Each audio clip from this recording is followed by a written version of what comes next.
متأخر علماء الزمن khususnya kepada Syekh Abdul Samad Al-Fanbani yang telah mengarang kitab Hidayatus Salikin fi Suluki Maslakil Muttaqin. Tidak lupa kepada Syekh Ahmad Fahmi Zamzam Abu Ali Al-Banjari Al-Nadwi Al-Maliki. Seterusnya kita hadiahkan Al-Fatihah kepada pejuang-pejuang agama Allah Subhanahu wa taala, para syuhada, terutamanya sahabat-sahabat kita yang berada di Palestin, di Mesir, di Syria, di Yaman, di Selatan Taif, di Nubia, di Marawi, di Malaysia.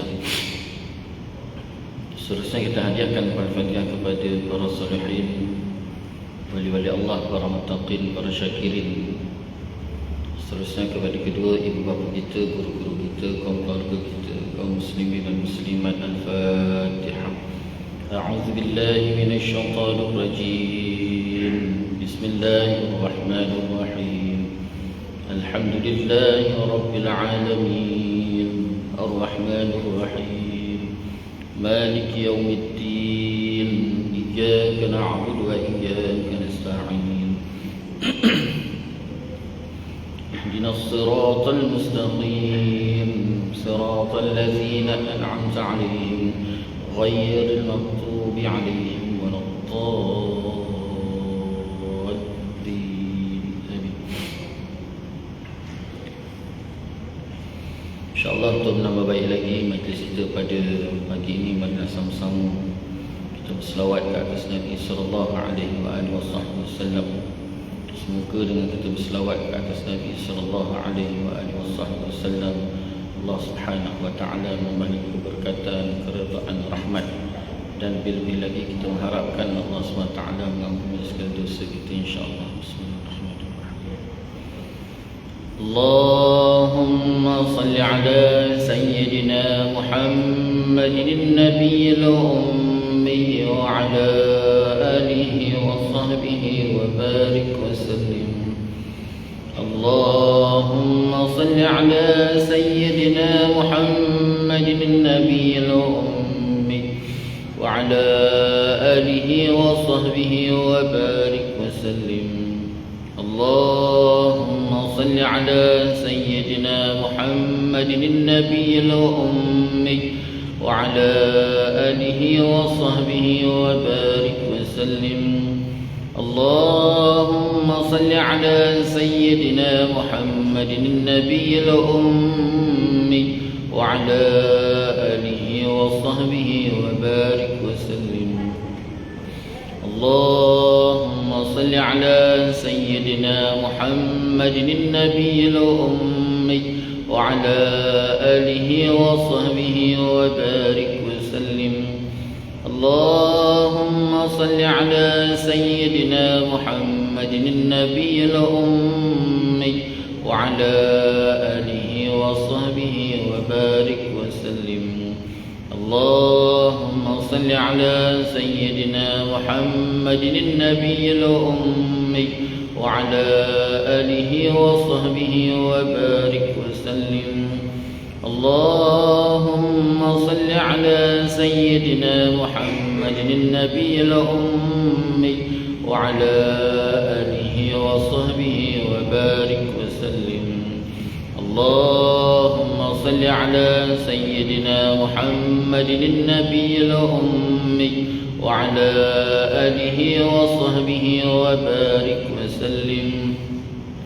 اللهم صل على سيدنا محمد النبي الأمي وعلى آله وصحبه وبارك وسلم. بسم الله الرحمن الرحيم. الحمد لله رب العالمين وبه نستعين على أمور الدنيا والدين. والصلاة والسلام على سيد المرسلين خاتم النبي محمد صلى الله عليه وآله وصحبه وسلم وعلى آله وأصحابه وتابع لهم بإحسان إلى يوم الدين. سبحانك لا علم لنا إلا ما علمتنا إنك أنت العليم الحكيم. رب اشرح لي صدري ويسر لي أمري واحلل عقدة من لساني يفقهوا قولي. رب زدنا علما وارزقنا فهما. اللهم يسر ولا تعسر وبتمم الخير يا فتاح يا عليم افتح لنا فتوح العارفين ولا حول ولا قوة إلا بالله العلي العظيم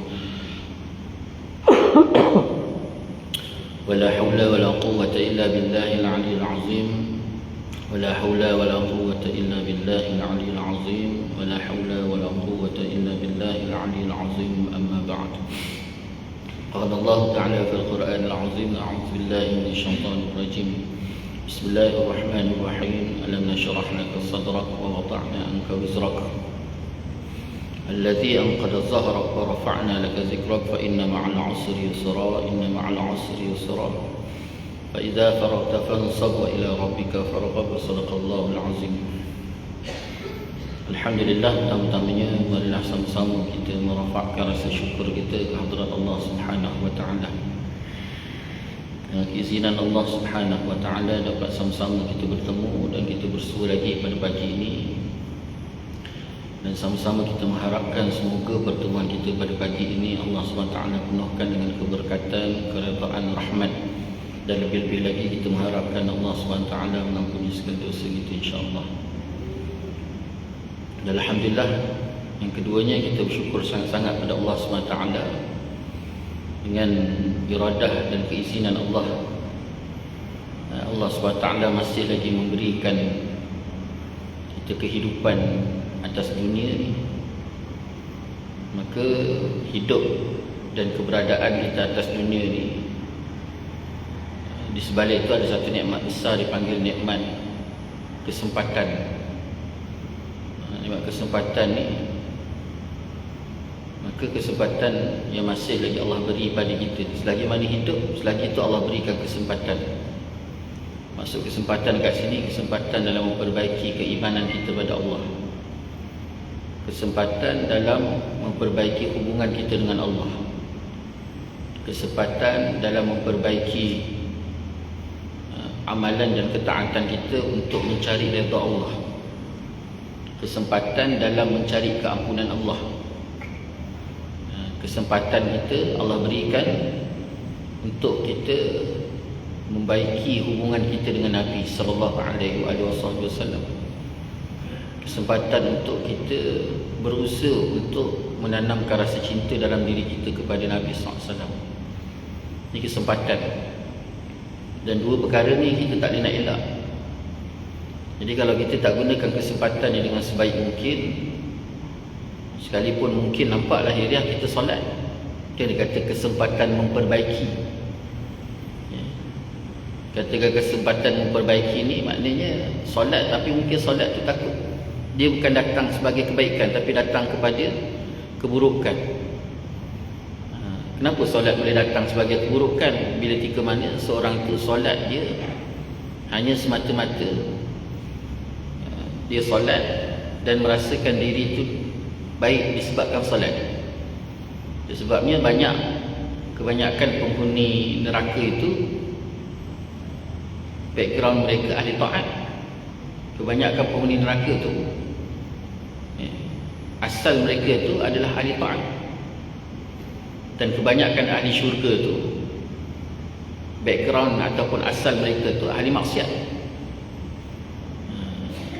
Jadi ahli maksiat ni dia tahu tu maksiat, jadi diperbaiki. Dia rasa bersalah, dia rasa diri dihina, dia rasa dia kurang, dia rasa bersalah, dia rasa hina, tu rahmat Allah.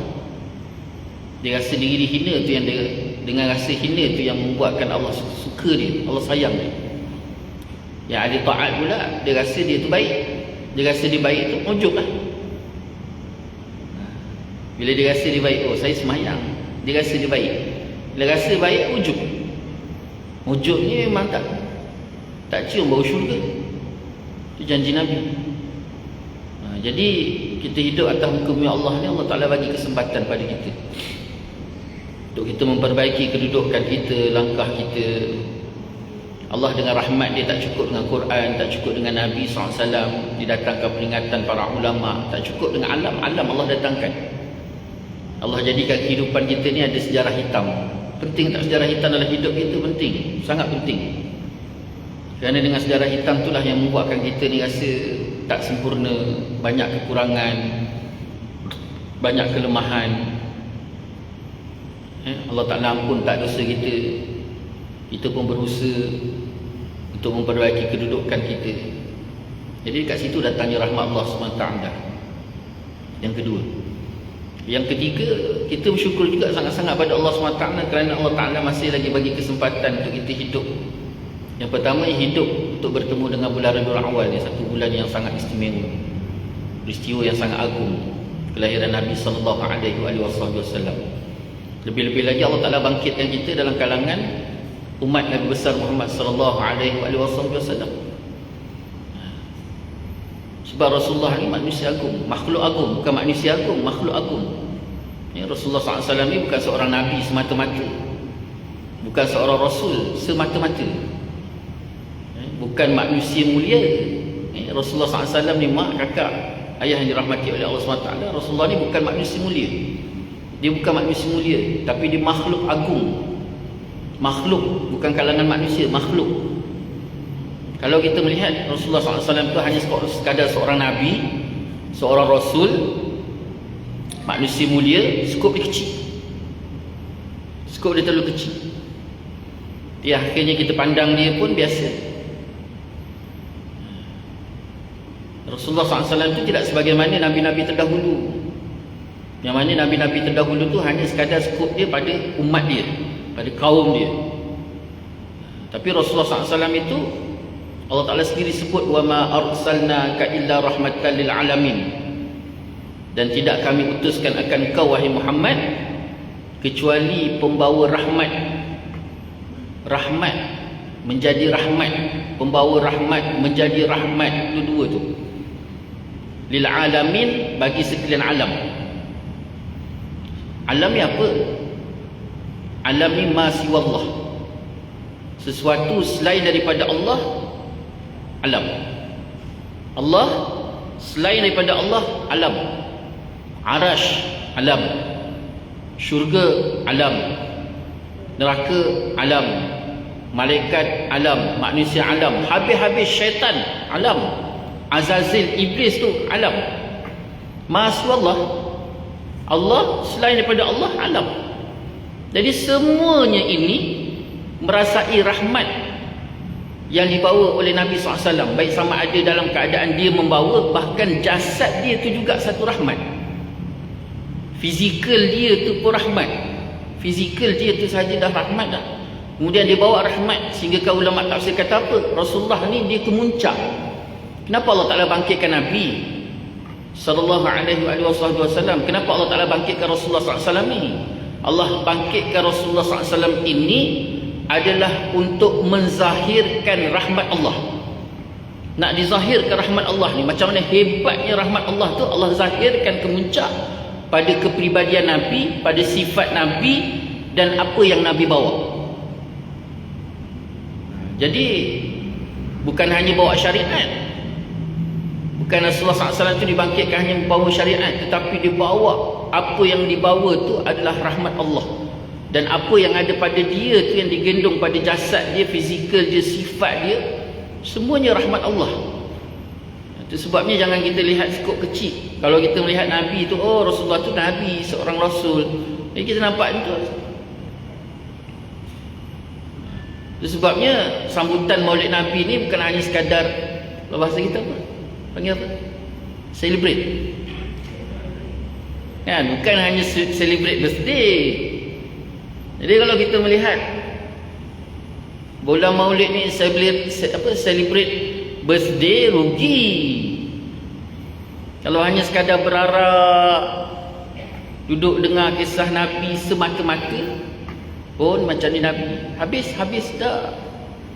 Tujuan besar sambutan mengingati kelahiran Nabi ni untuk menanam dan membina dalam diri kita tu rasa, Masya Allah, Subhanallah, Rasulullah ni sangat agung. Tu dia. Dia nak sebut apa tu? Rasa ta'ajub. Ta'ajub tu kalau bahasa Jawa apa? Ya? Ta'ajub ni apa ni? Panggil apa? Bahasa Jawa dia. Tu apa tu? Bukan terkejut. Sebab apa tu? Rasa selalu kita tengok ikan bakar kan, terkejut. Tengok makan terkejut. Jadi Nabi SAW tu kita tengok, ya Allah, hebatnya. Ini yang perlu ditanamkan. Bila rasa takjub, rasa hebatnya Rasulullah tu, rasa agungnya Rasulullah, itu yang dalam diri itu timbul pula perasaan ingin tahu. Bila nak tahu, barulah sampai ke puncak Allah Ta'ala buka, letak rasa cinta. Itu yang Syekh Sa'id Ramadan Buti pernah ditanya apa hukum cinta ke Rasulullah.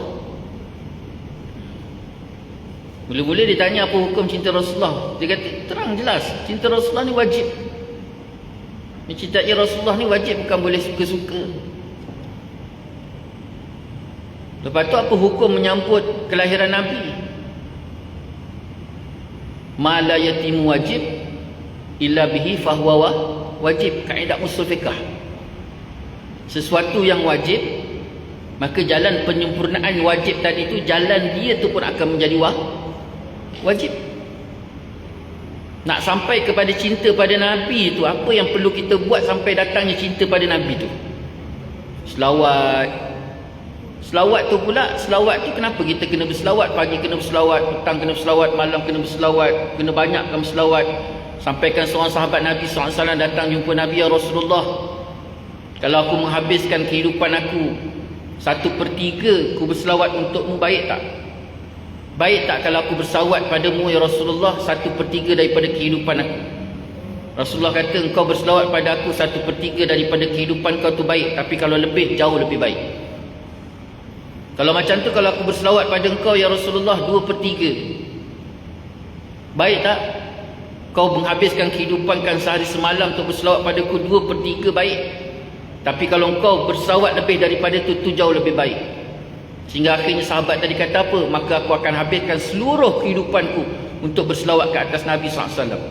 Selawat dengan makna doa, minta pada Allah SWT supaya Allah berselawat ke atas Nabi. Kita tak mampu sebab dia manusia agung. Daripada kata-kata selawat tu sahaja sudah cukup menggambarkan Rasulullah SAW itu maksudnya manusia agung. Cuba ambil perkataan ayat selawat tadi, Allahumma salli ala Muhammad. Itu paling-paling tidaklah tu. Ataupun selawat yang kedua paling ringkas, sallallahu ala Muhammad. Tu ringkas tu. Apa makna Allahumma salli ala Muhammad? Ya Allah, selawatkanlah ke atas Nabi. Allahumma salli. Salli dengan makna amar. Ya Allah, selawatkanlah ke atas Muhammad tu paling ringkas tu. Makna yang kedua, sallallahu ala Muhammad, telah berselawat oleh Allah ke atas Muhammad. Kenapa kita tak guna perkataan usalli ala Muhammad? Aku berselawat ke atas Muhammad. Sedangkan kita yang berselawat. Tapi kenapa setiap kali selawat mesti selawat tu sebut dengan makna ya Allah, tolong selawatkan ke atas Muhammad. Telah berselawat Allah ke atas Muhammad. Ulama hurai perkara ni, nak gambarkan tak mampu kita nak direct daripada kita kepada Nabi dan menggambarkan betapa agungnya Rasulullah sallallahu alaihi wasallam, terpaksa menggunakan, kalau hebat-hebat agung kita tu pun kita pakai PA dia. Kita pakai PA, pakai tu orang bawahan dia untuk hantar surat kita. Ini agung tak agung Rasulullah SAW tu, sampaikan yang menghantarkan surat tadi Allah yang maha agung. Maknanya Nabi tu agung tak? Luar biasa agung. Seagung-agung kita pakai PA dia, kita tak jumpa dengan dia, terpaksa PA dia ataupun terpaksa kita guna, tak kira lah orang bawahan dia, orang bawahan. Tapi Rasulullah tu orang atasan dia yang terpaksa. Maknanya agung tu agung. Yang Sayyidina Abu Bakar sebut apa mak? Sayyidina Abu Bakar tu sebut, aku ni sepermainan dengan Muhammad, dia kata. Rasulullah, Sayyidina Abu Bakar tu kan daripada kecil sama Rasulullah, membesar sama-sama, remaja sama-sama, dewasa sampai Rasulullah jadi Nabi, jadi Rasul, bersama dengan Sayyidina Abu Bakar sampai Rasulullah SAW wafat tu. Sayyidina Abu Bakar bersama dengan Rasulullah. Tapi apa kata Sayyidina Abu Bakar? Tidak ada satu perkataan pun yang boleh kugunakan untuk menggambarkan betapa agungnya Muhammad.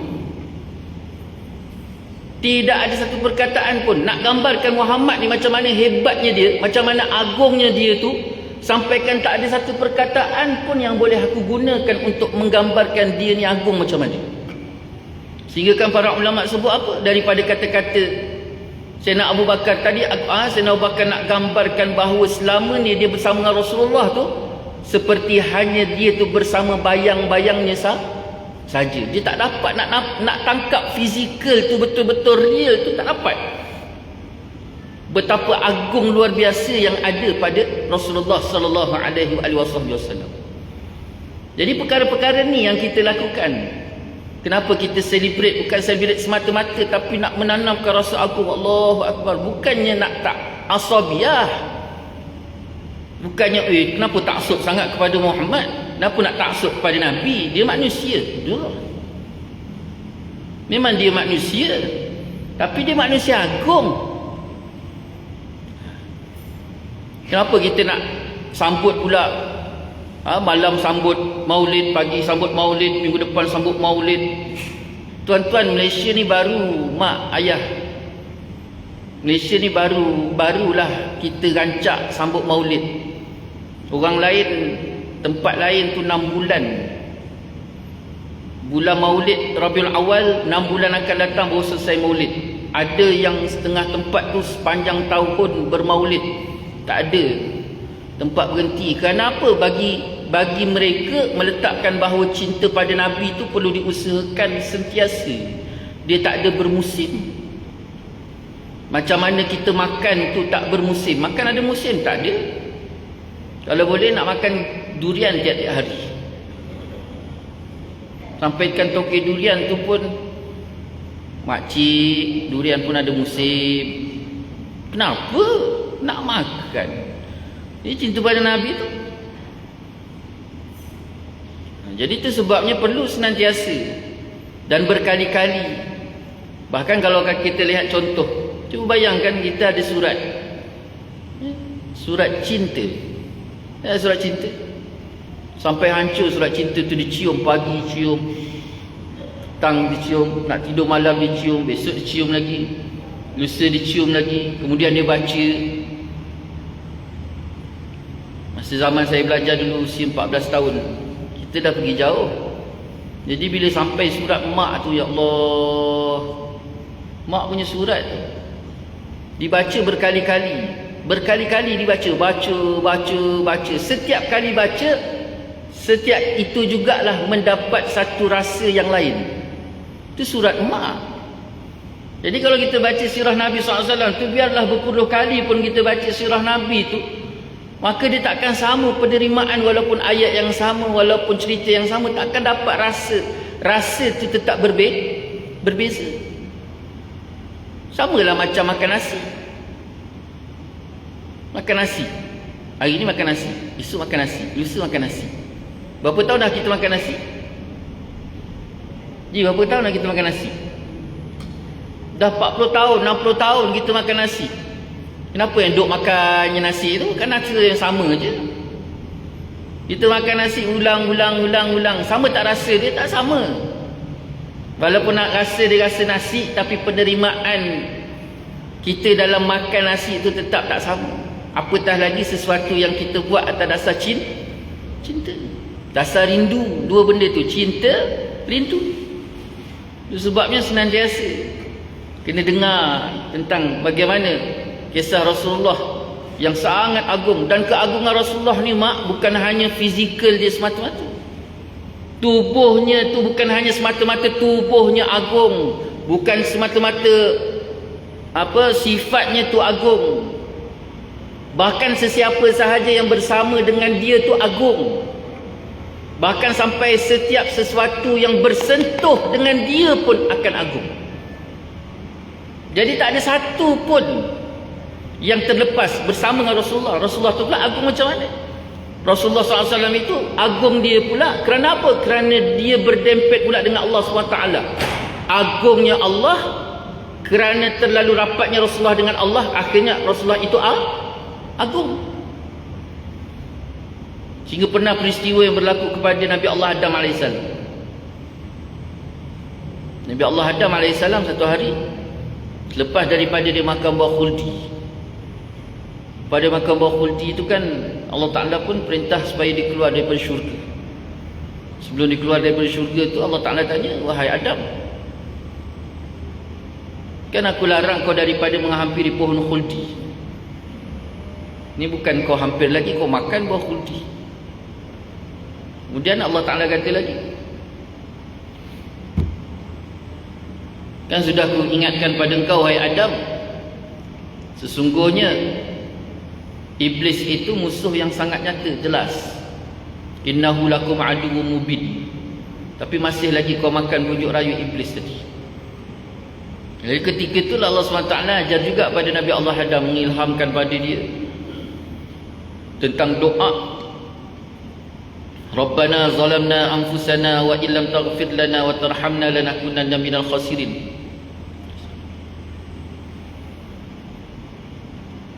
Wahai Tuhan kami telah menzalimi diri kami.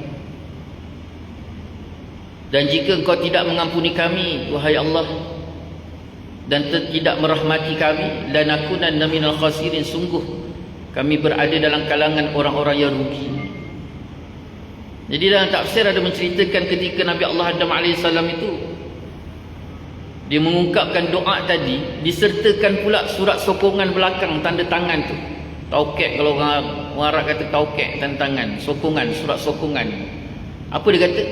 Rabbana zalamna anfusana wa illam taghfir lana wa tarhamna lanakunanna minal khasirin bi barakati Muhammad. Dengan berkat Muhammad. Sehingga akhirnya Allah SWT bertanya kepada Nabi Allah Adam, wahai Adam, daripada mana kau tahu tentang Muhammad? Allah SWT bila bertanya, bukan Allah Ta'ala tak tahu. Allah Ta'ala itu maha tahu. Tapi bila Allah SWT tanya, dia nak bagi tahu. Allah Ta'ala dia nak bagi tahu. Jadi bila dia tanya pada Nabi Allah Adam, wahai Adam, daripada mana kau tahu tentang Muhammad? Lalu ketika itu Nabi Allah Adam AS jawab, wahai Allah, dia kata, ketika kau perintahkan kepada Israel masukkan ruh dalam jasad, daripada kepala umbun-umbun pun Israel masukkan ruh. Jadi ruh tadi bila masuk sampai ke dada, mataku mula terbeliak, pandang kanan, pandang kiri, pandang atas, pandang bawah, dia kata. Tiba-tiba aku terpandang pada dinding arasy-Mu, wahai Allah. Namamu, wahai Allah. Namamu yang maha agung tu, wahai Allah. Tetapi bila aku pandang di sampingnya ada satu lagi nama, iaitu Muhammad. Dan ku yakin bahawa Muhammad itu mesti sesuatu yang sangat agung di sampingmu, wahai Allah. Cuba bayangkan waktu tu, jasad Nabi itu belum dilahirkan, tetapi nama yang agung tu dah ada. Itu sebabnya seorang sahabat Nabi SAW pernah datang menemui Nabi SAW. Dia bertanya pada Nabi. Dia tanya, ya Rasulullah, apakah makhluk yang paling awal dijadikan oleh Allah? Makhluk apa yang paling awal Allah jadikan? Lalu Rasulullah SAW jawab, makhluk yang paling awal dijadikan adalah cahaya nabimu. Nur nabimu. Nur nabimu. Maknanya cahaya Muhammad. Jadi daripada cahaya itulah lahirnya alam itu. Itu nak gambarkan betapa agungnya. Begitu juga bagaimana peristiwa yang dilalui oleh Nabi Allah Ibrahim AS. Ini bukannya Nabi je agung, sampaikan setiap mereka yang menggendong cahaya Nur Muhammad itu pun pasti agung. Yang melahirkannya itu pun lagi agung. Pernah terjadi kepada Nabi Allah Ibrahim AS. Satu hari Jibril datang bersama Israel dan Israfil. Diberitahu kepada Ibrahim, wahai Ibrahim, sesungguhnya isterimu Sarah dalam keadaan hamil. Allah perintah padaku datang bagi tahu engkau bahawa Sarah hamil. Jadi Nabi Allah Ibrahim ni terkejut. Nabi Allah Ibrahim terkejut. Macam mana boleh hamil? Dia kata aku ni dah tua. Waktu tu dia ceritakan Nabi Allah Ibrahim ketika tu usianya hampir 100 tahun. Jadi waktu Jibril, Israel dan Israfil datang tadi tu, Sarah tu memasang telinga dekat belakang tabir. Bila kata Jibril kata Sarah mengandung tadi, melompat dia keluar. Melompat dia keluar. Terkejut. Mana mungkin dia kata aku hamil? Sebab aku ni dah tua, dia kata. Sarah mak usianya kurang 10 tahun daripada Ibrahim. Kalau Nabi Allah Ibrahim AS tu sahaja hampir 100 tahun, Sarah tu 90. Cuba bayangkan seorang wanita 90 tahun nak mengandung mak. Anda bersedia hamil lagi?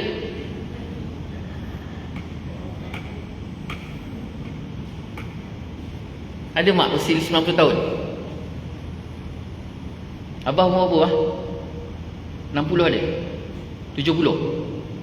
70? Katalah mak umur 60. Balik abah tanya dengan mak, anda bersedia untuk hamil lagi? Cuba bayangkan mak 90 tahun, ni bukan 60. Hari ni pun mak 40 pun kalau nak mengandung lagi tu mak fikir 50 kali. Lepas tu ni pula anak yang pertama. Yang Sarah tadi melompat keluar, dia tanya, mana mungkin, dia kata. Sampai hilang rasa malu ketika tu, dia kata, mana mungkin aku hamil usia aku yang tua, kemudian mandul, dia kata. Itu terang-terang nak Sarah sebut. Jibril kata, sungguhnya Allah telah menyampaikan berita gembira kepada engkau dan Sarah atas sifat sabar kau dan Sarah dan doa yang tak henti-henti. Lalu Allah akan anugerahkan daripada anak kau tadi, daripada isteri kau Sarah tadi, seorang anak lelaki yang bernama Ishak, dan anak Ishak itu bernama Yakub. Dan daripada keturunan Ishak dan Yakub inilah akan lahir para nabi dan para rasul, dan Allah akan berikan kitab. Ini satu keagungan besar Allah Ta'ala berikan kepada Nabi Allah Ibrahim atas sebab sabarnya tadi tu. Sabar dia tu. Jadi berlalu pergi Jibril tadi, Israel dan Israfil. Nabi Allah Ibrahim ni bermunajat pada Allah. Munajat sebagai tanda syukur dan terima kasih atas nikmat yang Allah Ta'ala bagi. Tapi dalam keadaan rasa syukur tadi tu terselit dekat hati dia tu. Dekat hati dia tadi terselit satu perkara, ya Allah, dia kata rasa sedih. Sedih kenapa? Sedih mengingatkan anak dia Ismail yang daripada kecil lahir-lahir dah kena hantar pula di tanah gersang. Cuba bayangkan tanah gersang. Jangan kata binatang, tumbuh-tumbuhan pun tak tumbuh. Dan tak ada orang nak lalu dekat situ, nak jadi tempat laluan tu tak ada. Sebab apa? Tanah tu tanah mati. Tanah gersang tak ada apa-apa. Air tak ada. Jadi mengingatkan anak dia tadi tu, akhirnya sedih, ya Allah, macam mana pula betapa hebat agungnya kau berikan kepada aku melalui Ishak dan Yakub, dan bagaimana pula Ismail, wahai Allah. Itu luahan. Allah kata, Allah jawab luahan Nabi Allah Ibrahim AS, wahai Ibrahim, ku berikan kepada Ishak dan Yakub itu sesuatu yang agung, tetapi ku berikan pada Ismail sesuatu yang agung tidak ku berikan kepada yang lain. Tak ada. Ulama kata apa yang agung dekat situ? Yang pertama, Allah berikan tanah haram tu pada Ismail. Tanah haram tu mak, tanah haram tu digezek, kalau bahasa kita tu digezekkan tanah haram tu. Daripada awal Allah jadikan langit dan bumi, tanah Mekah itu telah digezekkan sebagai tanah haram. Kemudian Allah berikan Kaabah sebagai tumpuan tempat seluruh manusia. Dan Allah berikan persyariatan haji. Allah berikan persyariatan korban. Lalu Allah Ta'ala kata apa? Ku berikan pada sulbi Ismail itu keturunan-keturunan yang akan menggendong cahaya Muhammad dan melahirkan cahaya Muhammad sebagai seorang manusia, makhluk yang sangat agung. Terdiam Nabi Allah Ibrahim AS. Subhanallah. Allahumma salli alaihi wasallam. So bayang mak. Itu yang dikatakan bukan fizikal Nabi itu saja agung. Bukan sifat dia, sampaikan yang menggendong dia tu pun, yang mengandungkannya tu. Kalau kita lihat contoh seperti moyang Nabi SAW Hashim, Abdullah bin Abdul Muttalib bin Hashim. Hashim tu salah seorang daripada pembesar Quraisy Mekah. Tapi sehebat-hebat Hashim tu, riwayat menyebutkan tu, sehebat-hebat Hashim dalam menerajui pemerintahannya di Mekah daripada bangsa Quraisy, jauh lebih hebat Abdul Muttalib. Lagi tersohor, lagi disukai, lagi dihormati.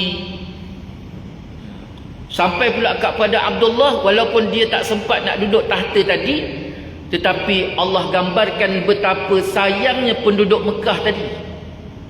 Bukan hanya sekadar berkisar pada adik-beradik, sampaikan penduduk Mekah tu, penduduk Mekah tu sangat-sangat sayang. Yang Nabi SAW sebut, aku lahir daripada walidaini zabahaini. Aku lahir daripada dua bapa yang disembelih kedua-duanya. Yang pertamanya lahir daripada Nabi Allah Ismail AS, dan yang keduanya Abdullah. Sayyidina Abdullah ni bapa Nabi SAW ni pernah ada sejarah nak disembelih.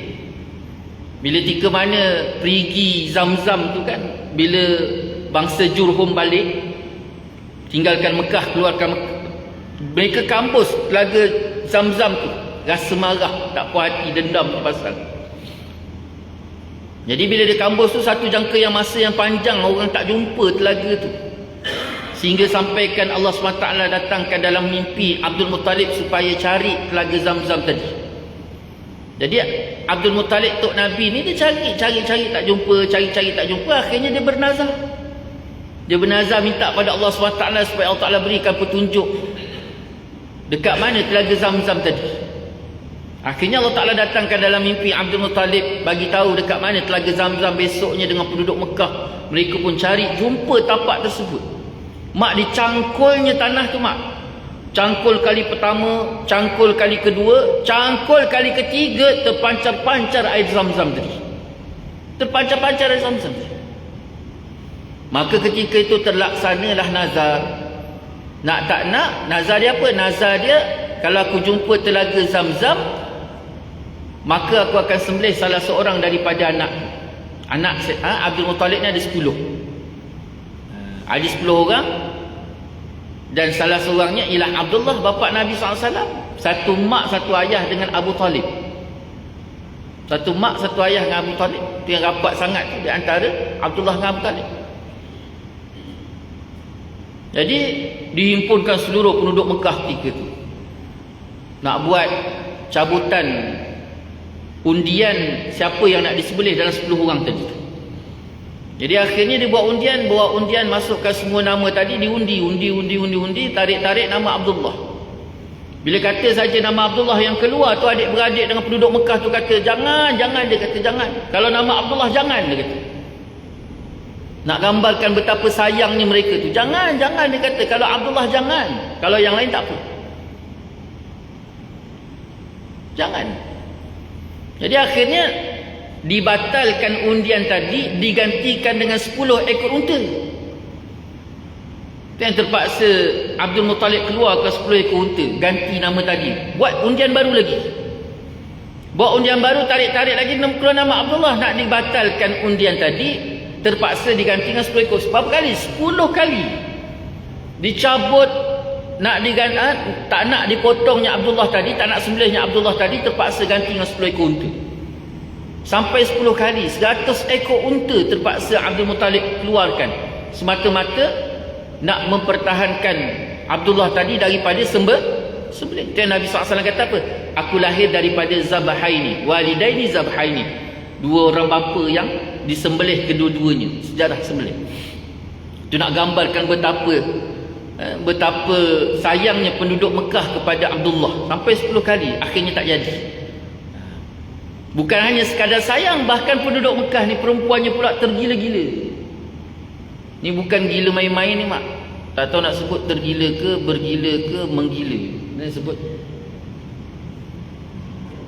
Sebab apa mak? Tergila ke, menggila ke, bergila? Bergila kan? Cuba bayangkan waktu kemuncak Sayyidina Abdullah tadi nak dikahwinkan dengan Aminah. Jadi sebelum bawa Sayyidina Abdullah tadi pergi ke rumah Wahab, bapa kepada Sayyidatina Aminah radhiyallahu anha ni. Jadi Abdul Muttalib dengan Abdullah ni pergi tawaf terlebih dahulu di Kaabah. Waktu tawaf tadi selesai je tawaf, nak berkeluar daripada Kaabah tadi, nak pergi ke rumah Wahab, ditahan dengan seorang perempuan. Ni ditahan ni bukan tahan biasa-biasa mak, ditahan dengan tangannya tu. Dia halangkan laluan tadi. Dia kata apa? Wahai Abdullah, kahwini aku wahai Abdullah. Kahwini aku wahai Abdullah. Sampai macam tu berulang-ulang kali, jangan Abdullah, kau kena kahwin dengan aku wahai Abdullah. Nampak tergila-gilanya mereka tu kepada Abdullah, Sayyidina Abdullah tadi mak. Sampaikan dalam riwayat menyebutkan Abdul Muttalib terpaksa tarik Sayyidina Abdullah tadi. Ditarik mak. Ditarik terus. Tarik bawa ke rumah Abdul Wahab, ke rumah Wahab, kemudian dikahwinkan. Jadi berkahwinlah mereka. Kahwin mak. Bila kahwin saja, ada riwayat kata 2 bulan. 2 bulan perkahwinan tu. Ada riwayat kata 3 hari. Dalam kitab sirah ada riwayat kata 3 hari. Perkahwinan tu baru usia 3 hari. Usia 3 hari lepas tu Abdul Muttalib minta arahkan kepada Sayyidina Abdullah ni pergi ke Yathrib. Yathrib ni adalah kampung halaman mak kepada Abdul Muttalib. Ya, Abdul Muttalib ni mak dia asal daripada Yathrib. Jadi suruh pergi ke sana, pertamanya suruh ziarah keluarga. Dan yang keduanya suruh pergi tengok kebun korma. Jadi pergi ke sana tu untuk 2 perkara tadi lah. Ziarah keluarga mak kepada Abdul Muttalib. Kemudian yang kedua pergi tengok peninggalan kebun korma, suruh uruskan kebun korma tadi. Jadi pada peringkat awalnya Aminah ni berat nak lepaskan kerana baru kahwin. Dalam sirah tu menyebut, ada yang sirah sebut 3 hari baru usia perkahwinan tu, 3 hari baru sangat, pengantin baru. Terang tang.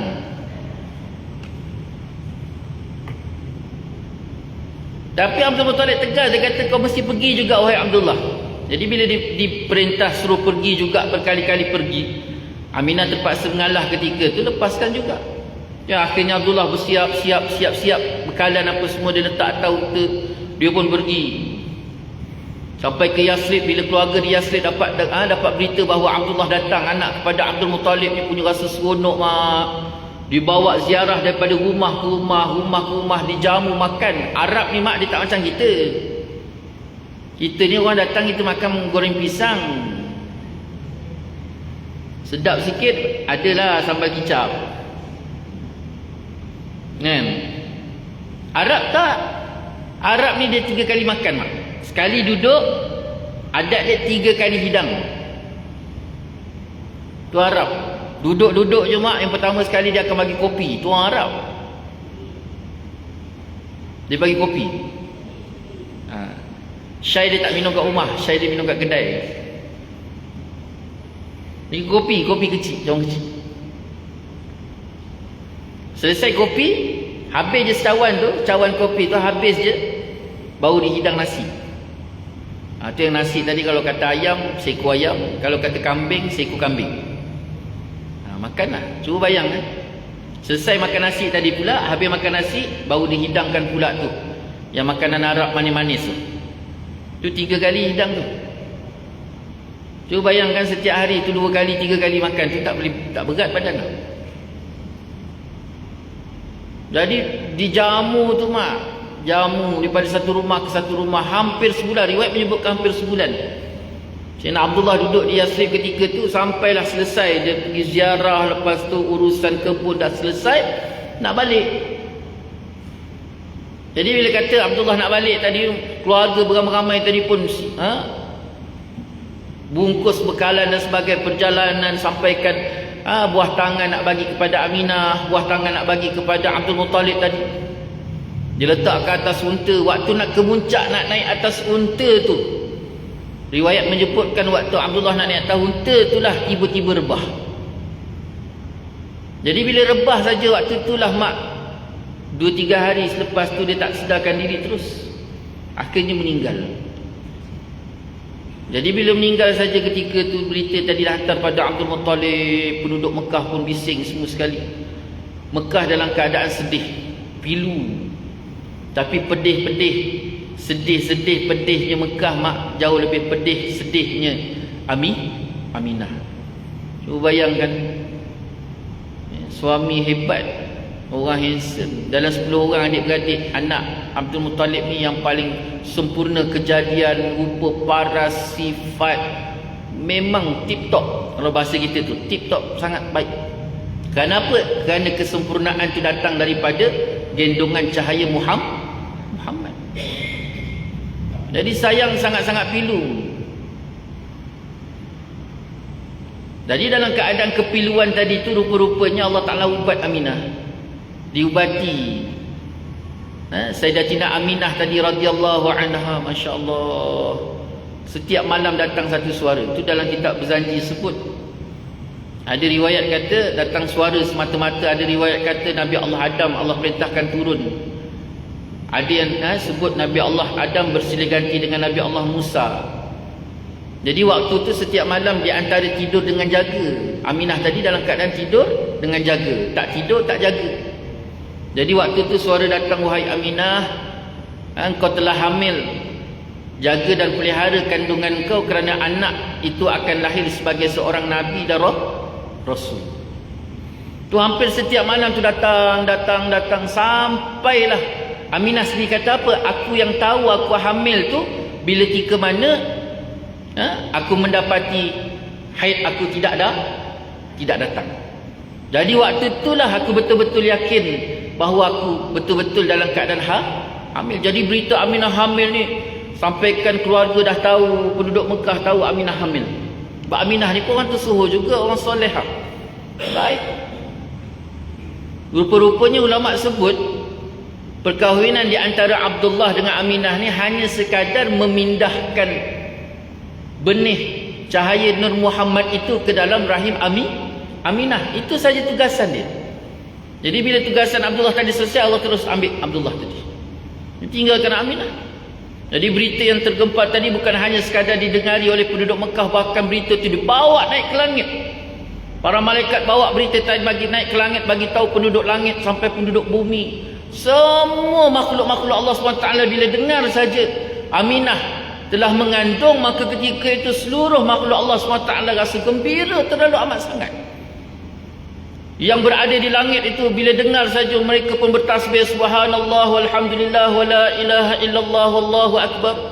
Subhanallah walhamdulillah wala ilaha illallah wallahu akbar. Sampaikan yang di bumi pula, setiap pengembala-pengembala tu mendengar secara jelas di telinga mereka, binatang-binatang ternakan mereka itu bertasbih pada Allah, subhanallah walhamdulillah wala ilaha illallah wallahu akbar. Subhanallah walhamdulillah wala ilaha illallah wallahu akbar. Subhanallah. Makhluk Allah SWT ketika tu rasa seronok tu baru dengar Rasulullah tu dikandung. Muhammad telah dikandung, dia kata Muhammad telah dikandung. Subhanallah walhamdulillah wala ilaha illallah wallahu akbar. Bertasbih seluruh makhluk-makhluk Allah SWT. Mak, ketika tu mak, dunia dalam keadaan kemarau panjang. Bukan Mekah, bukan Madinah, dunia dalam keadaan kemarau. Bila kata saja mendengar berita Nabi sallallahu alaihi wasallam tu dikandung, dah mula dikandung tu, dunia ketika Allah Ta'ala turunkan hujan selebat-lebatnya. Hujan selebat-lebatnya sampaikan kemarau tu, sungai Nil kering kontang. Sungai Nil kering kontang. Tapi bila turun saja hujan ketika tu, dengan sungai-sungai Nil penuh air. Penuh air. Dengan izin Allah SWT. Barakahnya dan agungnya Nabi sallallahu alaihi wasallam. Perjalanan jalan, Aminah kata apa? Sayyidatina Aminah kata, aku ni mengandung tapi aku tak rasa seperti mana wanita lain mengandung, dia kata. Aku tak rasa sakit, aku tak rasa penat, aku tak rasa nak mengidam, aku tak rasa nak muntah loya, tak ada. Semua simptom-simptom orang hamil tu tidak ada pada aku. Dia kata, aku tak rasa. Rasa ringan. Itu yang Aminah kata apa? Aku tak rasa yang aku tu mengandung. Aku tak rasa aku mengandung. Nak gambarkan betapa mulianya Nabi SAW tu, dan akhlaknya sangat mulia, sampaikan dia duduk dalam rahim ibu tu pun ibu rasa senang. Kita dah dalam perut je dah menyusahkan, kan? Dalam perut mak tu je dah bergolak. Baru ni saya jumpa seorang doktor sakit puan. Jadi saya kata, doktor cuba cerita pengalaman sikit, paling apa panggil, paling ni. Dia kata, ustaz, dia kata, saya pernah menyambut satu baby Caesar. Jadi waktu dah keluar, dah buka perut mak dia, rahim mak tadi dah dibuka, dia kata baby tu boleh lari sampai saya terlepas. Baby tu goyang tu sampai terlepas, sampai saya minta bantuan tu sambut budak tu pula. Cuba bayangkan, baby boleh berlari kat dalam tu. Kejut. Tapi Sayyidina Aminah radhiyallahu anha, mak dia tak tahu dia hamil. Sampai tahap macam tu baiknya Nabi SAW tu duduk dalam rahim ibu dia, senang, dia tak menyusahkan. Dan dia pun tak rasa, Sayyidina Aminah tak rasa benda tu besar, tak rasa berat. Allah Ta'ala mudah. Jadi perjalanan tadi sampailah usia dah sampai ke muncak masuk bulan Rabiul Awal. Nabi SAW sebut tentang kelahirannya ada 3 perkara. Yang pertama, Rasulullah SAW sebut, aku lahir hari Isnin. Yang kedua, Rasulullah sebut, aku lahir pada bulan Rabiul Awal. Dan yang ketiga, Rasulullah SAW sebut, aku lahir pada tahun gajah.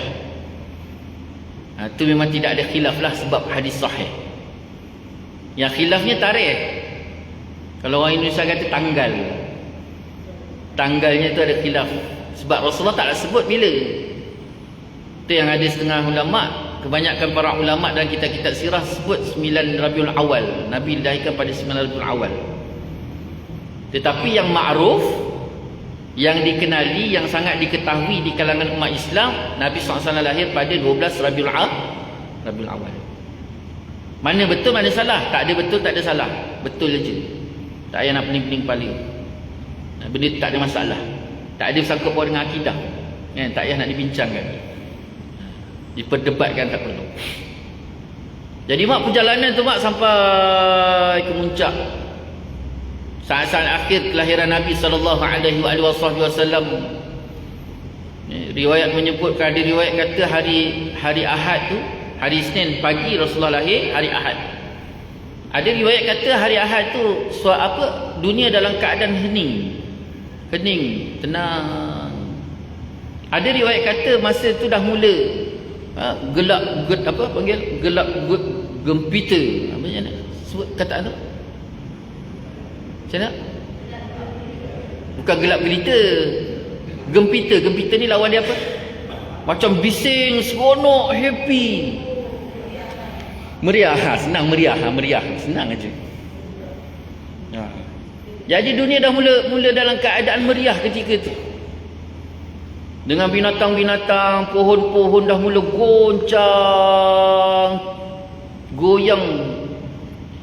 Angin pula sepoi-sepoi, binatang-binatang masa tu. Haiwan ketika tu dah mula tu. Ada kata malam tu hening, tak panas, tak sejuk. Jadi malam tu mak kita pergi ke Yathrib. Di Yathrib malam tu, Yathrib ni mak, kebanyakan yang menduduki Yathrib ni ialah Yahudi Aus dan Khazraj. Walaupun tempat tu tempat penyakit, tempat virus, tak ada orang betul-betul nak duduk situ, tapi Aus dan Khazraj ni dia menempati Yathrib tu tujuannya satu je, kerana dia melihat, mengkaji dan menyelidiki, mendapati bahawa tandanya tu di situ Nabi akhir zaman akan lahir. Dan mereka mengkendaki bahawa Nabi akhir zaman itu lahir daripada kalangan mereka. Dia nakkan macam tu. Dia nak macam tu. Jadi akhirnya mereka melihat tanda tu di Yathrib. Akhirnya mereka pindah seramai-ramainya ke Yathrib. Itu yang Yahudi Aus dan Khazraj tu menduduki Yathrib. Jadi malam tu mak, salah seorang daripada Yahudi tu duduk kat Sutoh. Rumah Arab tu dipanggil Sutoh. Kita, orang Melayu kita panggil atap. Kita ada atap, mereka tak ada atap. Sebab dia tak ada musim hujan. Kurang. Arab ni dah ada Sutoh. Sutoh ni macam mana? Sutoh ni atap ni dia slab dengan simen. Jadi petang-petang malam dia orang boleh ngeteh kat dalam tu. Kadang-kadang musim panas dia tidur pula kat atas tu. Boleh nampak langit terbuka terus. Ini Sutoh. Jadi Arab Yahudi tadi duduk dekat atas tu, dia melihat langit, tengah tengok lihat langit, tiba-tiba dia terpandang terbitnya anak bintang. Dia terbit, nampak anak bintang tadi terbit, dia pekiknya sekuat-kuat, dia pekik. Jadi ketika dia terpekik kuat, Yahudi tadi tengok dia terpekik, dengar dia terpekik tadi, semua keluar. Datang bertemu dengan lelaki tadi, tanya apa masalah, dia kata apa yang berlaku. Lalu lelaki tu kata, aku melihat anak bintang terbit menunjukkan malam ini lahirnya Nabi akhir zaman. Malam ni terbit lahirnya Nabi akhir zaman, dia kata. Jadi Yahudi seramai-ramai tadi pun pergi ke setiap rumah. Dia ketuk pintu. Bila dibuka saja dia tanya, ada tak perempuan nak melahirkan anak? Ada tak perempuan nak melahirkan anak? Daripada satu rumah ke satu rumah. Sehingga riwayat menceritakan tidak ada satu rumah pun yang terlepas pada malam itu. Sampailah waktu fajar tiba. Ketika itu tidak didapati seorang perempuan pun yang melahirkan. Kalau ada sekalipun yang melahirkan pada malam itu di Yathrib, yang lahirnya anak perempuan. Hampa mereka. Sedih. Apa yang mereka harapkan selama ni tak ada. Sedih. Balik semula ke Mekah. Jadi Mekah malam tu datang seorang Yahudi pergi jumpa salah seorang daripada bangsa Quraisy. Dia minta sampaikan kepada Abdul Muttalib, bagi tahu Abdul Muttalib sebagai ketua bangsa Quraisy. Bagi tahu, dia kata pada malam ni akan lahir seorang anak lelaki daripada kalangan kamu. Yang mana anak itu akan diangkat menjadi Nabi dan Rasul. Jadi berita tadi sampaikan pada Abdul Muttalib. Abdul Muttalib yang dengar tu, dia dengar. Sebab dia pun tak jangka, kerana orang Arab ni dulu tak dikenali, tak hebat, tak apa, tak ada apa-apa pun pada Arab dulu. Sebab bila sebut je Nabi dan Rasul tu lahir daripada Yahudi dan Nasrani. Tak ada. Akhirnya malam berjalan, Abdul Talib pun buat biasa, dia pun tak boleh nak cakap apa, dia pun tak tahu, dia kata. Akhirnya berjalan malam tu sampailah pagi. Hampir pagi subuh itulah Sayyidatina Aminah dah mula rasa sakit. Dia rasa sakit.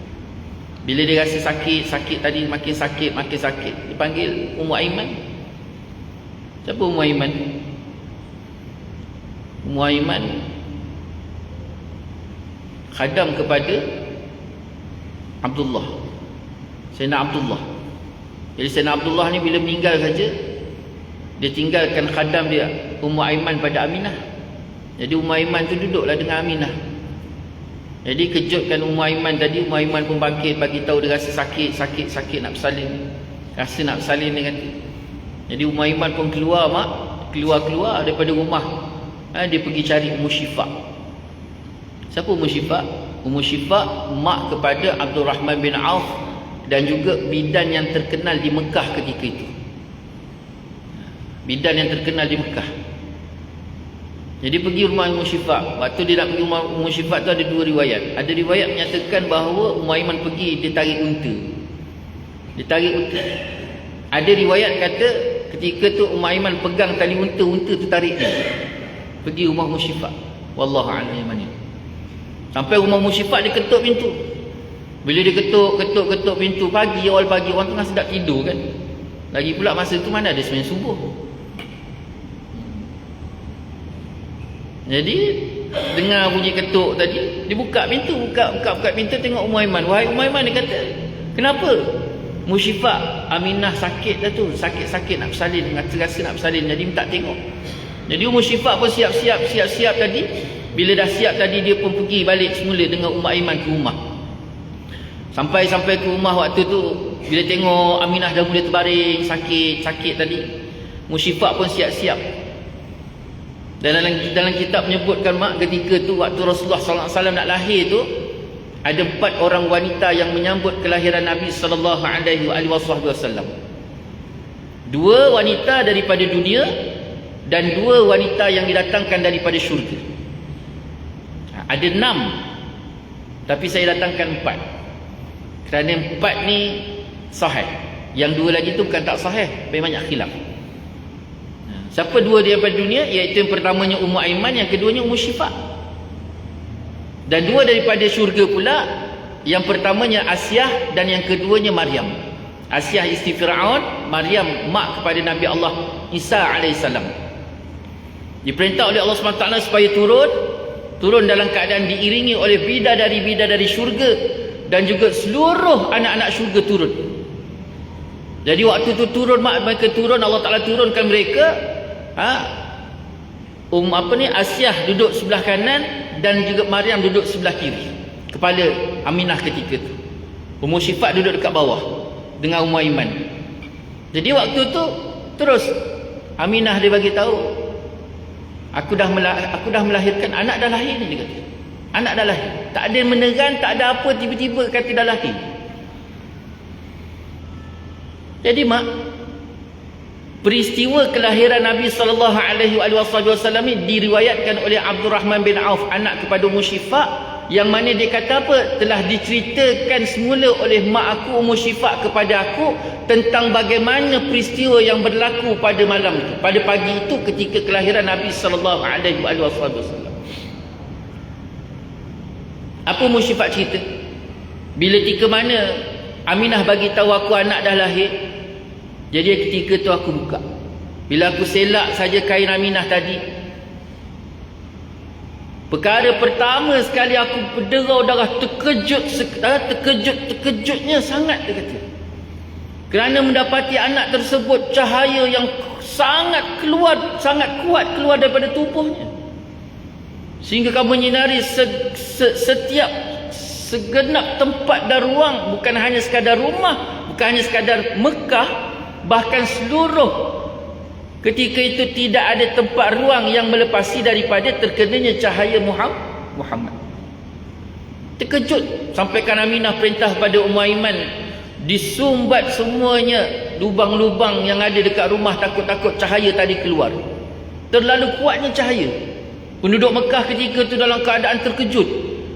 Awal pagi mendapati cahaya yang sangat kuat, sehingga kan sampai mereka cari cahaya tadi, mereka mendapati cahaya tadi datang daripada rumah Aminah. Pagi itu saja orang dah berbondong-bondong duduk mengilingi rumah Aminah kerana melihat cahaya tadi datang daripada dalam rumah Aminah tadi.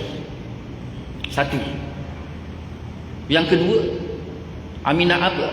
Ummu Syifa kata apa? Aku terkejut lagi kerana aku mendapati anak tu lahir dalam keadaan sujud. Anak tu lahir dalam keadaan sujud. Cuba bayangkan mak, anak kan didudukkan cekang kan, tangan, kaki, bukan boleh dilipat-lipat lagi, tak kerti apa-apa, budak dalam keadaan cekang baru lahir. Tapi Ummu Syifa terkejut kerana mendapati Rasulullah SAW ketika itu lahir dalam keadaan sujud. Kemudian pula terkejut lagi kerana didapati pada pundaknya itu ada khatimun nabiyyin, Muhammad Rasulullah SAW. Pada pundak ada daging lebih seperti stempel cok yang menuliskan Muhammad Rasulullah. Kemudian Ummu Syifa tadi dalam keadaan terkejut, takut ada, risau ada, dia pun memberanikan diri mengambil Nabi SAW. Dia angkat tadi nak dilihatnya tali pusat. Lagi-lagi terkejut kerana mendapati tali pusat tu dah siap terpotong. Siap terpotong. Dah siap terpotong, kemudian dia balikkan, dia terkejut lagi tengok badan tadi. Badan tu bersih. Tak ada sedikit pun kekotoran, sebab biasanya bayi bila lahir saja ada lemak-lemak yang melekat pada tubuh, ada darah. Tak ada, sebersih-bersih. Lalu dibalikkan, ditelentang waktu nak ditelentangkan Nabi SAW. Tadi kan sujud, diangkat, lepas tu nak telentangkan. Bila nak ditelentangkan ketika tu, tangan Nabi SAW dalam keadaan diangkat setinggi-tinggi, tunjuk ke arah langit.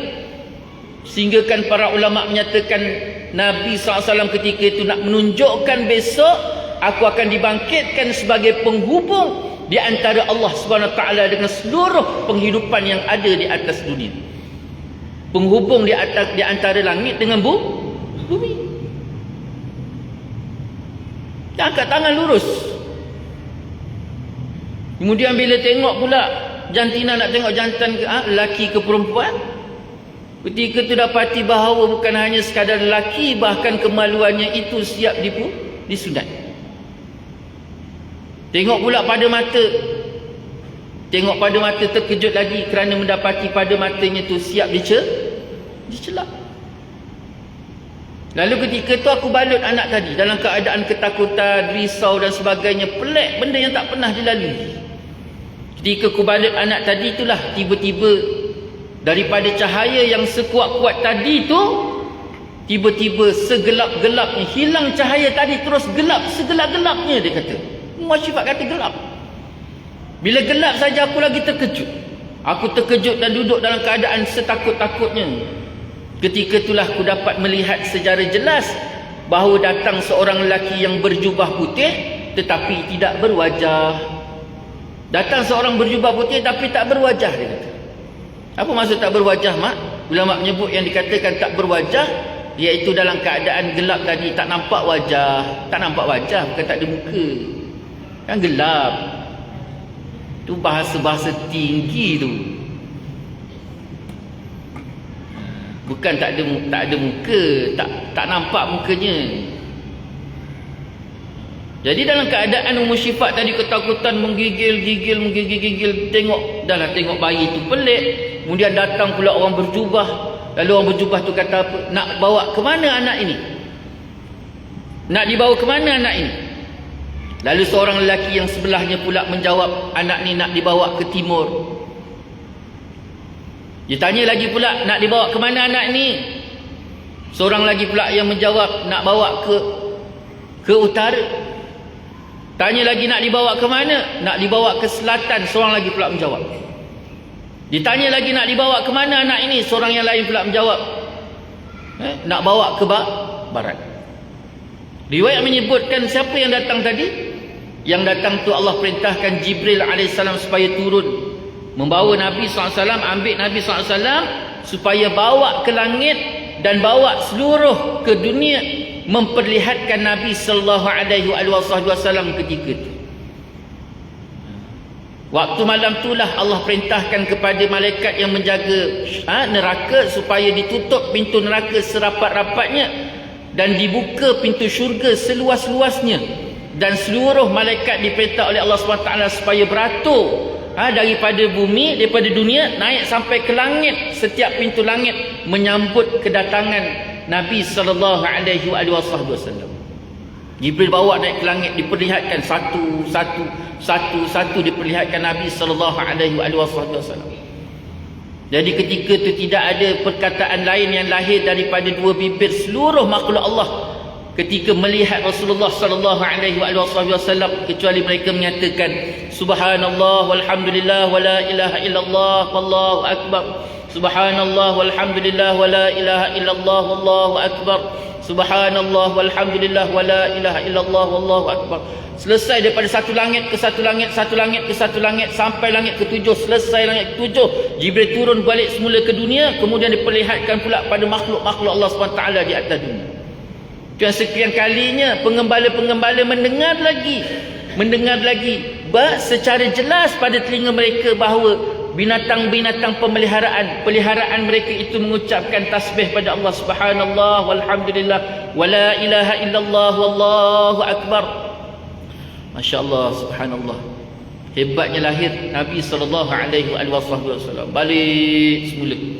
Dah selesai diperlihatkan tadi, balik semula pada Musyifaq, diserahkan atas pangkuan Musyifaq tadi. Bila sampai saja ke pangkuan Musyifaq, cahaya yang gelap-gelap gelita tadi, cahaya datang semula seterang-terangnya. Musyifaq beritahu. Bila datang cahaya seterang-terangnya ketika itu, terus ku letakkan anak tadi kat dalam satu dulang, dan Aminah minta supaya ditutupkan anak tadi dengan satu tembikar. Kenapa? Kerana nak menutup cahaya. Dan adat orang Arab, anak lelaki yang lahir mesti orang pertama yang melihatnya adalah ayah dia.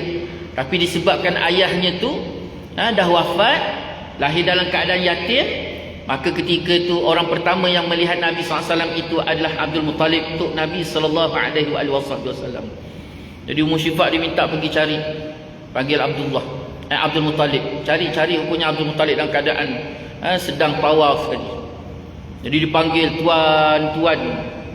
Jadi Abdul Muttalib pun berhenti. Ummu Aiman bagi tahu Aminah telah selamat melahirkan anak.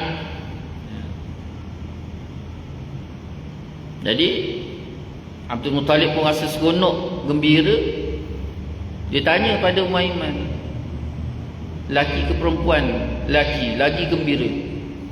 Jadi keseronokan tadi terlalu diseronok, tapi dalam keseronokan tadi terselit dalam hatinya kerisauan.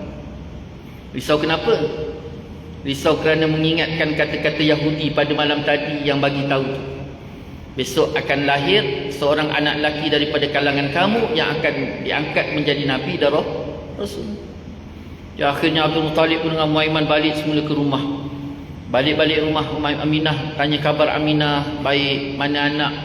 Anak dekat dalam bilik, anak baik-baik. Sampai dekat pintu bilik, dibuka pintu bilik tadi, itulah bertentanganlah di antara Abdul Muttalib dengan bekas tembikar yang menutup Nabi SAW. Ketika itu tembikar tadi pecah dua. Tembikar tu pecah dua kerana terlalu kuatnya cahaya yang datang daripada tubuh Nabi SAW. Bila terpecahlah je dua, maka ketika itu bertentangan matalah di antara mata Abdul Muttalib dengan mata Nabi SAW.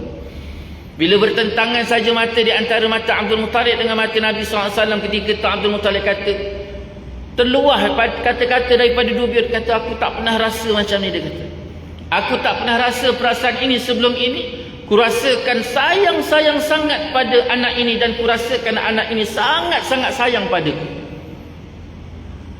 Ni tuan-tuan dalam tafsir menyebutkan bahawa perasaan ini ataupun kelebihan ini hanya diberikan kepada dua manusia. Yang pertama Allah berikan kepada Nabi Muhammad SAW, dan yang kedua Allah berikan kepada Nabi Musa AS. Itu sebabnya bila Asyah tengok Nabi Allah Musa tu, ungkapan yang sama lahir sebagaimana ungkapan Abdul Muttalib tadi. Kita tengok bayi rasa sayang tak? Sayang. Tapi kita rasa tak bayi tu sayang kita? Mana ada, dia jeling lagi, paling lagi. Kurang asam punya cucu. Tapi Nabi SAW tak. Sampailah Rasulullah diangkat menjadi Nabi dan Rasul, para sahabat, sesiapa sahaja yang melihat Nabi, maka dia akan rasa sayang sangat pada Nabi, dan dia rasa Nabi itu sayang sangat pada dia. Itu yang sebab seringkali berulang alik para sahabat tu datang jumpa Nabi. Bila datang jumpa Nabi, dia akan tanya, wahai Rasulullah, kau sayang aku tak? Kenapa dia tanya? Sebab dia rasa Rasulullah tu sayang sangat dia. Jadi Abdul Muttalib tadi, mak terus berlutut, dia ambil Rasulullah, diangkat di pangku mak. Bila di pangku saja, kemudian bangun, jumpa Aminah, minta izin nak bawa pergi ke Kaabah, sambung balik tawaf dan berdoa. Bawa Rasulullah pergi ke Kaabah, sambung balik tawaf. Dah selesai tawaf tadi, masuk dalam Kaabah, dan ketika itulah berdoa. Di julangnya Rasulullah SAW, Abdul Muttalib tu julang mak, di julangnya Rasulullah tu mak, dan berdoa dalam Kaabah.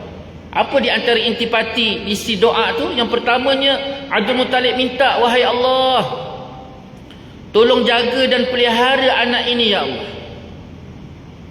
Jaga dan pelihara anak ini, jadikan dia anak yang agung dan sangat mulia dan terpuji.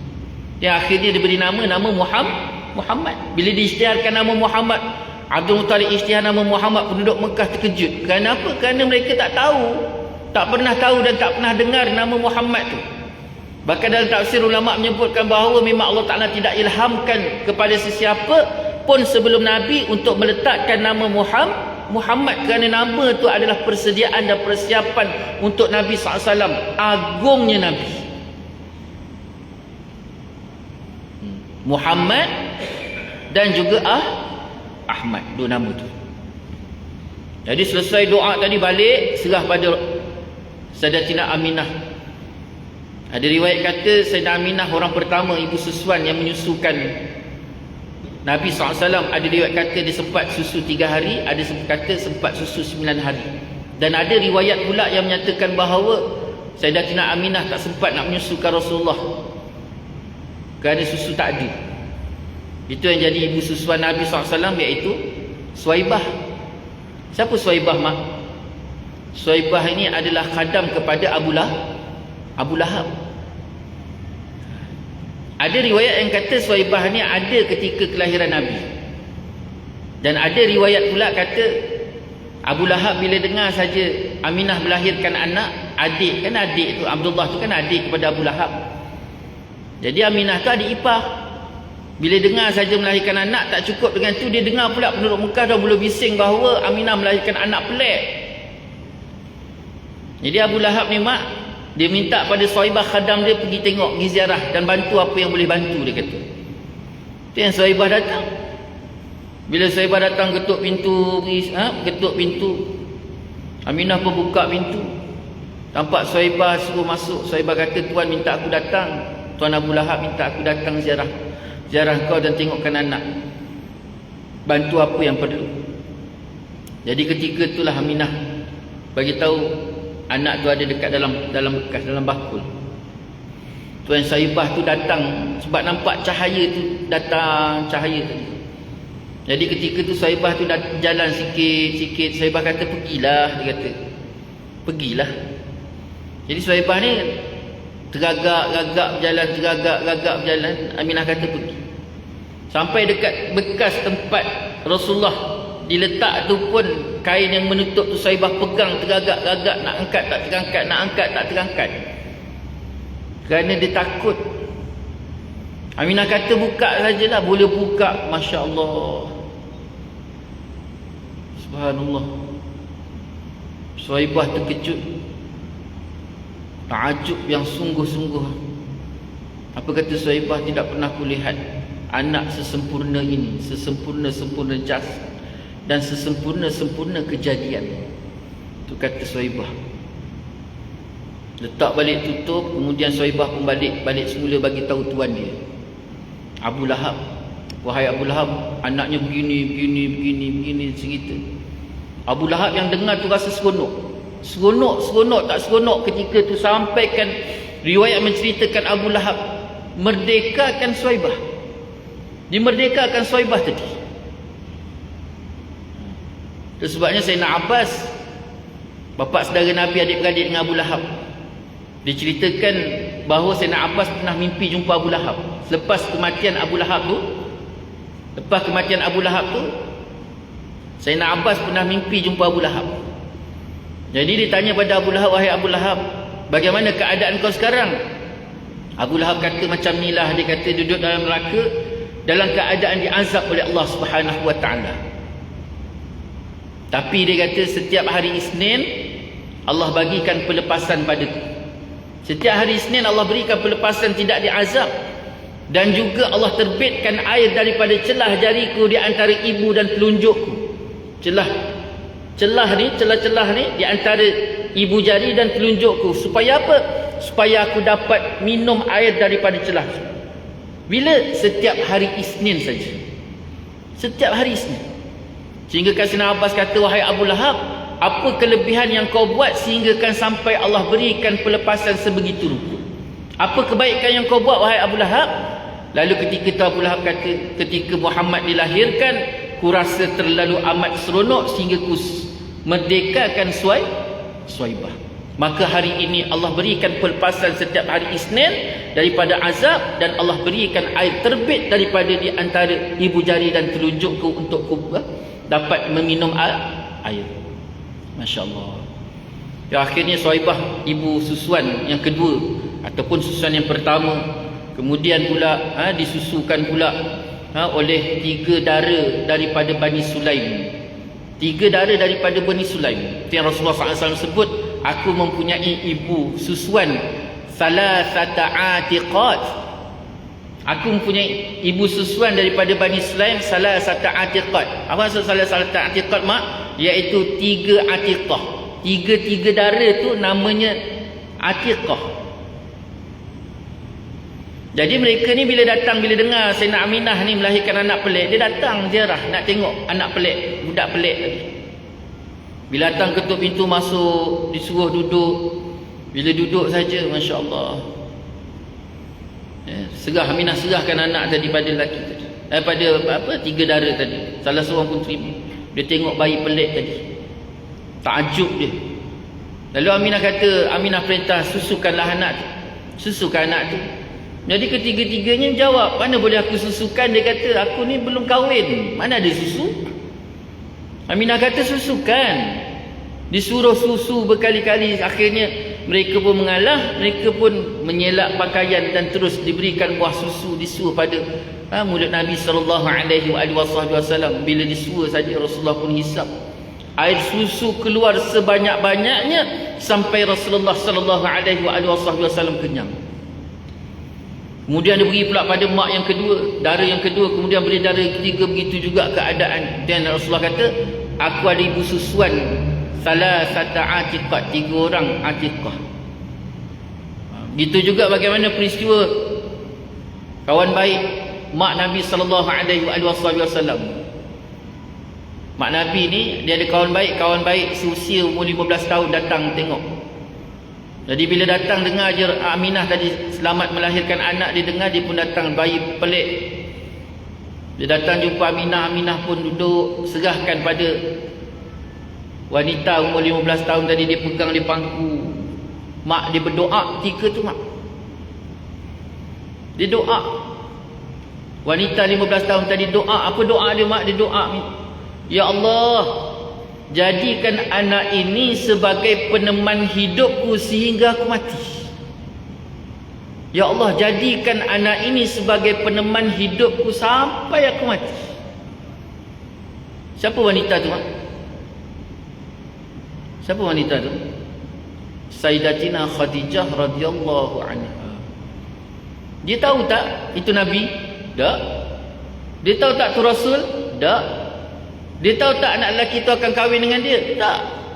Itu sebab ulama menyebutkan Allah mengilhamkan kepada Sayyidina Khadijah untuk berdoa sedemikian, dan Allah hantar Sayyidina Khadijah tu nak gambarkan kelahiran tu kelahiran yang sangat agung, sampai tahap Allah suruh, Allah gerakkan Khadijah untuk datang menyambut kelahiran Nabi SAW. Sampai tahap macam tu. Bukan saja-saja suka, hebatnya kelahiran, agungnya kelahiran Nabi SAW.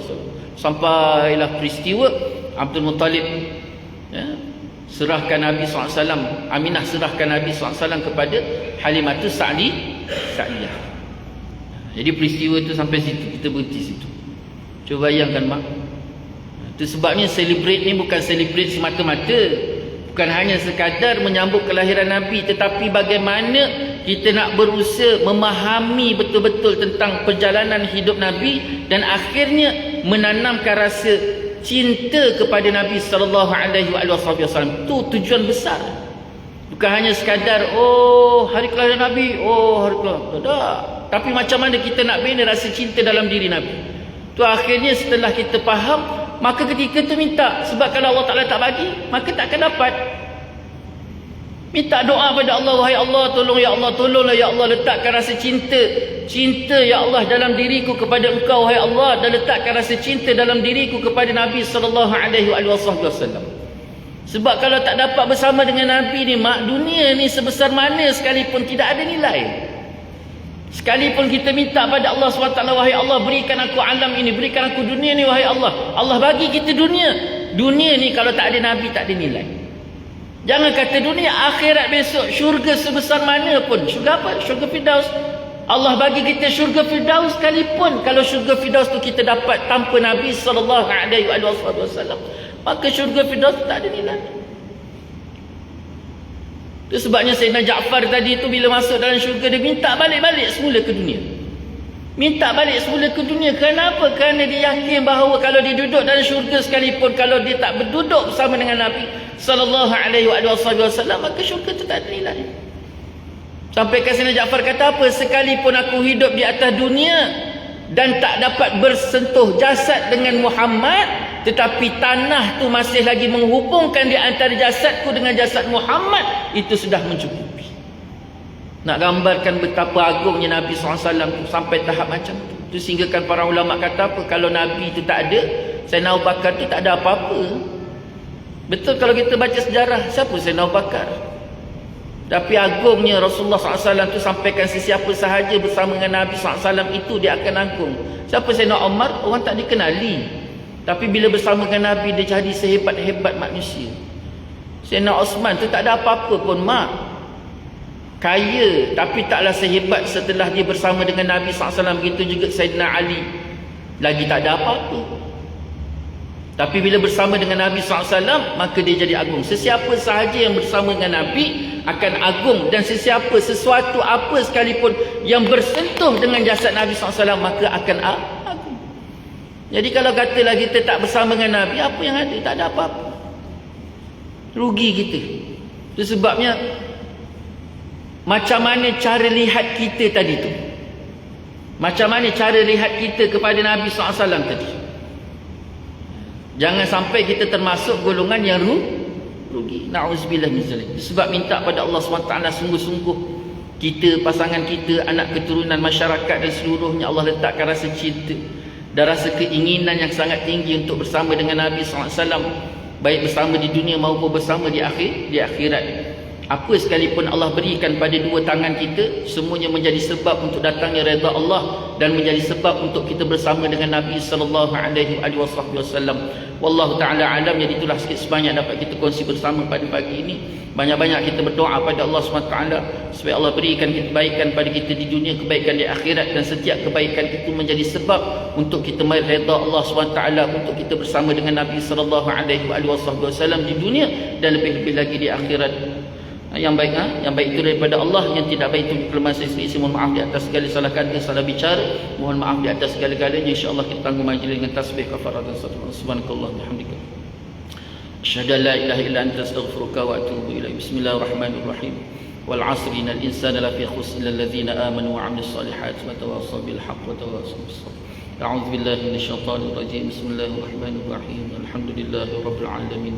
وصلى الله على سيدنا محمد وعلى آله وصحبه وبارك وسلم. اللهم ربنا ظلمنا أنفسنا وإن لم تغفر لنا وترحمنا لنكونن من الخاسرين. اللهم ربنا هب لنا من أزواجنا وذرياتنا قرة أعين واجعلنا للمتقين إماما. ربنا لا تزغ قلوبنا بعد إذ هديتنا وهب لنا من لدنك رحمة إنك أنت الوهاب. ربنا آتنا في الدنيا حسنة وفي الآخرة حسنة وقنا عذاب النار. لا إله إلا أنت سبحانك إنا كنا من الظالمين. لا إله إلا أنت سبحانك إنا كنا من الظالمين. لا إله إلا أنت سبحانك إنا كنا من الظالمين. جزا الله عنا سيدنا محمد صلى الله عليه وآله وصحبه وسلم بما هو أهله. جزا الله عنا سيدنا محمد صلى الله عليه وآله وصحبه وسلم بما هو أهله. جزا الله عنا سيدنا محمد صلى الله عليه وآله وصحبه وسلم بما هو أهله. ربنا عليك توكلنا وإليك أنبنا وإليك المصير. ربنا تقبل منا دعاءنا إنك أنت السميع العليم. وصلى الله على سيدنا محمد وعلى آله وصحبه وبارك وسلم. والحمد لله رب العالمين. تقبل الله منكم. وبالله التوفيق والسلام عليكم ورحمة الله تعالى وبركاته.